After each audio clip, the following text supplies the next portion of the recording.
ये कहानी है बरसों पहले की, जहां बर्फ से ढके पर्वतों के बीच बसा था त्रिलोकगढ़, जहां जादूगरों, राक्षसों और साधारण मनुष्यों का राज चलता था। यहां तीन शक्तिशाली जादूगरों के परिवार थे: अग्निवंशी, स्निग्धवंशी और गगनवंशी। ये तीनों कबीले संतुलन बनाए रखते थे। लेकिन एक दिन कुछ ऐसा हुआ जिसने पूरे त्रिलोकगढ़ को संकट में डाल दिया। एक पुराने अभिशप्त किले में कैद जादूगर कालकेश ने अपनी शक्ति वापस पाली। उसकी लाल आंखों में आग थी और वो बदला लेने के लिए तैयार था। वो कभी त्रिलोकगढ़ का सबसे ताकतवर जादूगर था, लेकिन उसे तीनों वंशों ने मिलकर हरा दिया था। अब उसकी ताकत पहले से कहीं ज्यादा थी। उसने रात के अंधेरे में हमला किया।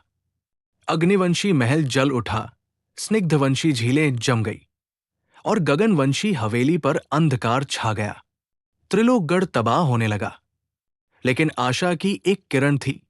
अर्णव, एक सामान्य सा दिखने वाला युवक जो अपनी पहचान से अनजान था। वो जंगलों में पला बढ़ा था और उसे खुद नहीं पता था कि उसकी नसों में तीनों वंशों का खून बह रहा है। उसकी मां माया ने उसे बचपन में ही छिपा दिया था, क्योंकि उसे भविष्य का रक्षक बनना था।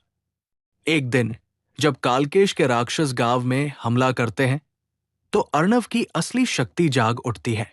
उसकी आंखें नीली चमकने लगती हैं, हाथों से बिजली कड़कने लगती है और चारों ओर आग की लपटें दौड़ जाती है। गांव का सबसे बूढ़ा जादूगर ऋषि वरुण उसे बताता है, अर्णव, तुम त्रिलोकगढ़ के अंतिम रक्षक हो। अब तुम्हें अपनी ताकत को स्वीकार करना होगा।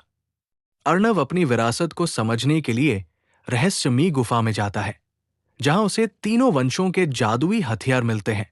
अग्नि तलवार, जो आग उगलती है; जल शिरोमणि, जिससे कोई भी वस्तु ठोस या तरल बनाई जा सकती है; वायु कवच, जो उसे अदृश्य कर सकता था।